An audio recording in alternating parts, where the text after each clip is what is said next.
Hello दोस्तों, कैसे हो। एक और नई वीडियो लेकर आप दोस्तों के लिए हाजिर हुए। इंडियन क्रिकेट टीम में गुज़श्ता 24 घंटों के दौरान एक बड़ी पेशरफ्त देखने में आई है, जिसमें इंडियन प्रीमियर लीग के आईपीएल के टीम में मुंबई इंडियंस के रोहित शर्मा को कप्तानी से फारिग कर दिया गया है। मुंबई इंडियन में समाजी राब्तों की वेबसाइट एक्स ट्वीट पर ऐलान किया है कि आईपीएल 2024 के लिए हार्दिक पांड्या को टीम का कप्तान मुकर्रर कर दिया गया है। वीडियो में आगे बढ़ने से पहले आपसे छोटी सी रिक्वेस्ट है, आपने अभी तक हमारे चैनल को सब्सक्राइब नहीं किया तो चैनल को कर दे सब्सक्राइब, बेल के आइकन को भी दबा दें और ऑल पे प्रेस कर दें ताकि आने वाली वीडियो का नोटिफिकेशन आप तक पहुंचता रहे। तो चलते हैं बिना टाइम वेस्ट की वीडियो की जानिब।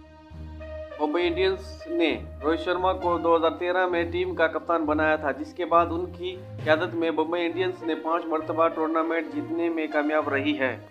मुंबई इंडियंस ने रोहित शर्मा की कप्तानी में 2013, 2015, 2017, 2019 और 2020 में आईपीएल ट्रॉफी अपने नाम की थी। दूसरी जानिब से 2015 में मुंबई इंडियंस की जानिब से आईपीएल में डेब्यू करने वाले हार्दिक पांड्या 2022 में मुंबई इंडियंस से गुजरात टाइटल में चले गए थे, जहां इन्हें टीम का कप्तान बनाया गया था।